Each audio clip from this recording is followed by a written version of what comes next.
Welcome back, my children.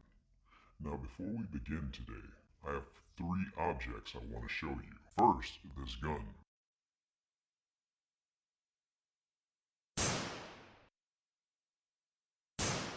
Second, this battery. I have powers to watch this.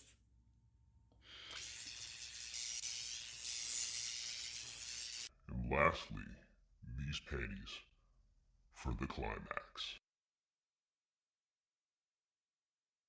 Oh my God! Now, I know on the surface these just seem like miscellaneous objects, but wait, they actually intertwine together to tell an awesome story of how I became a hero and lost my sanity in the same day, bruh. Stupid dog!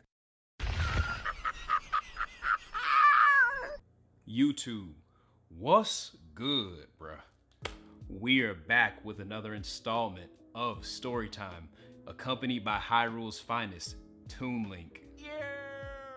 And yo, I'm ecstatic because this is my first video using my new equipment. Your boy got a camera, a new mic, and nigga, lights, because Jesus said, let there be light to make his black ass visible and to illuminate this video. So today we're gonna do something interesting. We're gonna split the story up into 3 segments based off of the 3 objects I had mentioned earlier. Let's get into it. Like right now, bruh. So our story begins in San Diego at a gate on board a naval installation because, well, at the time, my job was base security. And just like any other job, it had its ups and its downs. For example, I made so many great connections while I was there. Shouts out to my boy Michael Sterling. I see you out there in Japan, son. Be safe.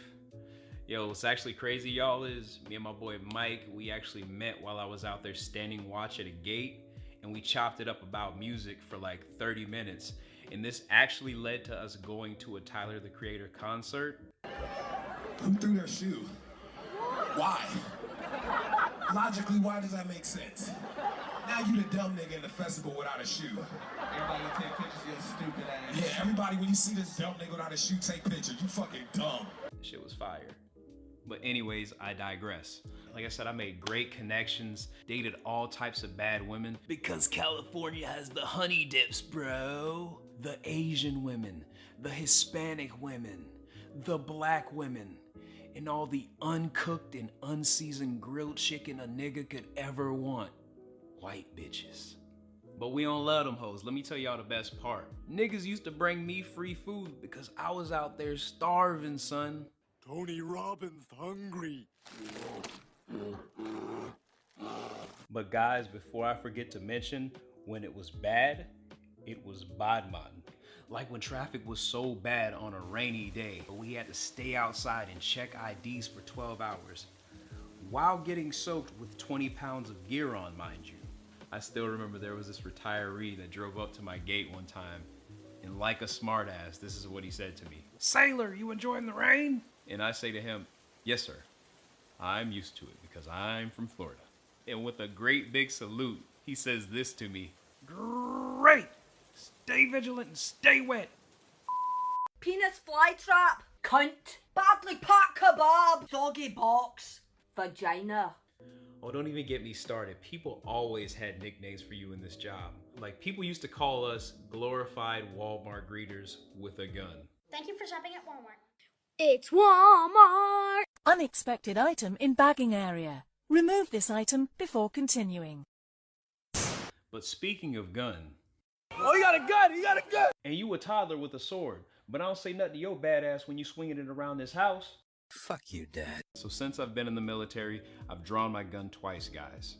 Let's face it, there's crazies out there, and it's dangerous. In this particular instance, there was a guy that drove up to my gate, and I knew right off the bat this motherfucker was crazy.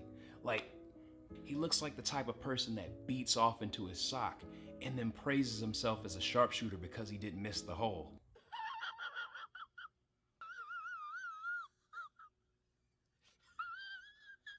So I'm checking this guy's ID, and then I look into the back of his car, and I see that he has a weapon back there, and then immediately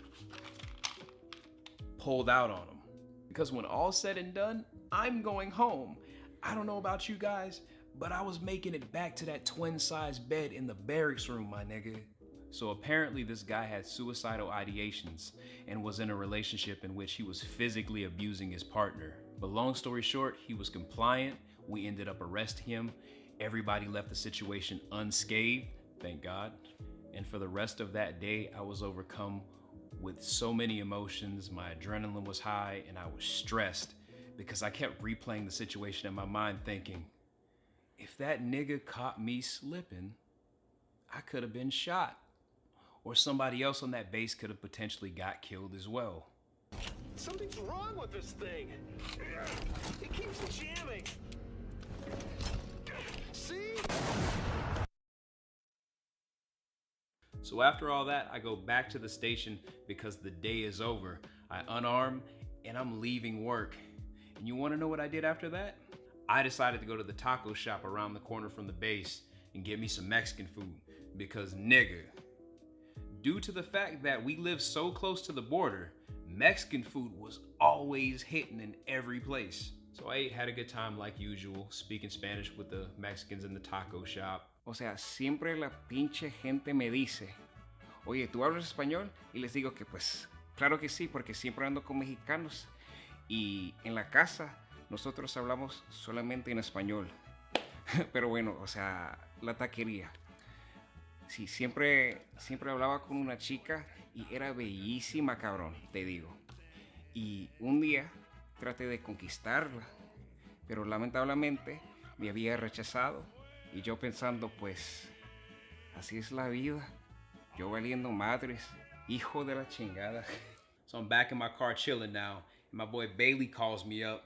Now we're having a conversation about life and the situation that had transpired at work. And this nigga's over here clowning me and making light of the situation that happened. And this is what he says to me. You're really a war hero, out here fighting for one nation, under God, indivisible, and liberty and justice for all. And I'm like, nigga, shut up. I was just trying to go home. Anyways, we get off the phone and I go to start my car. And it won't start, bruh. It turns out my car battery died. Now you may be wondering why I'm carrying this little ass AA battery, but I'm gonna keep it a bill with y'all. I am not about to talk to this camera with a whole ass car battery in my lap, bruh. That ain't it, chief. So I did everything within my power that night to get a battery, but the towing company couldn't help me and the AutoZone across the street was closed. So unfortunately, I had to leave my car. And then I called my homegirl Alyssa to pick me up, and thankfully she gave me a ride back to base. So not only am I stressed out about drawing my gun that day, I'm also stressed out about a dead battery because now I gotta spend time to get it fixed and I gotta spend money and all that other shit. And on top of that, bruh, I have work in the morning. I used the word, I admit it. I thought there was a difference between nigger and nigga. I thought I understood this whole thing, but I guess I don't. I need help. Whenever I hear the rappers, they say, nigga! It's in all the music. Look. Rap songs that use the word nigga in a positive way. There's tons of them. Look, real nigga roll call. Niggas bleed. Jigga my nigga. Niggas for life. Real niggas don't die. Shame on a nigga. Ah, the WWE fanatic.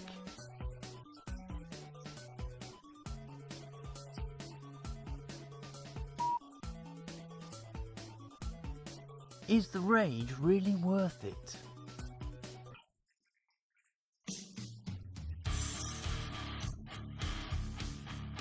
Totally worth it.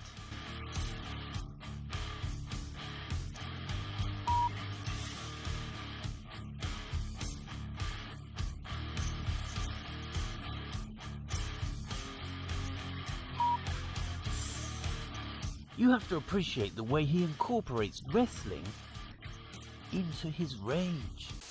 ていうかキスくらいはありじゃね？むしろ私からキスしちゃおうかな。もっとスピードを上げるぞ。